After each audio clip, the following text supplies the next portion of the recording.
నేర్చుకో. నీ పోరాటంలో దేవుణ్ణి ఆశ్రయించడం నేర్చుకో. నీ యవ్వన కాలంలో దేవుణ్ణి ఆశ్రయించడం నేర్చుకో. నీ యుద్ధంలో దేవుణ్ణి ఆశ్రయించడం నేర్చుకో. భయపడకు, కృంగిపోకుండా, నిరుత్సాహపడకు. కష్టమైన నా దేవుడు నీకు తోడై ఉంటాడు. హల్లెలూయా. నా దేవుడు నీకు ఆశ్రయం ఉంటాడు. హల్లెలూయా. నీ పక్షాన యుద్ధము చేసి నీ శత్రువుల నుంచి నేను విడిపించేవాడు ఆయనే. జ్ఞానులు సిగ్గుపడేలాగా అమాయకులను నా దేవుడు అభిషేకంతో నింపి నిలబెట్టుకుని వాడుకోబోతున్నాడు. ఎన్నికైన వారిని సిగ్గుపరచడానికి, ఎన్నిక లేని వారిని నా దేవుడు నిలబెట్టుకోబోతున్నాడు.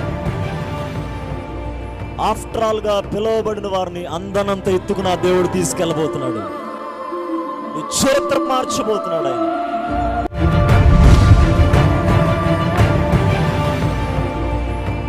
బిడ్డలారా, నీ కుటుంబంలో నీకు ఎవరు సహకరించకపోయినా నిన్ను నా ప్రభువు నిన్ను తన ఆత్మతో నింపాలనుకుంటున్నాడు. నీకు నీ కొరకు ఎవరు నిలబడకపోయినా పర్వాలేదు, కానీ తన ఆత్మతో నిన్ను నింపాలనుకుంటున్నాడు. నిన్ను ప్రోత్సహించకపోయినా పర్వాలేదు నీ కుటుంబంలో, కానీ దేవుడు తన అభిషేకంతో నింపాలనుకుంటున్నాడు. దేవుడే నీ కొరకు నిలబడాలనుకుంటున్నాడు. దేవుడే నిన్ను నింపాలనుకుంటున్నాడు. దేవుడే నిన్ను బలపరచాలనుకుంటున్నాడు.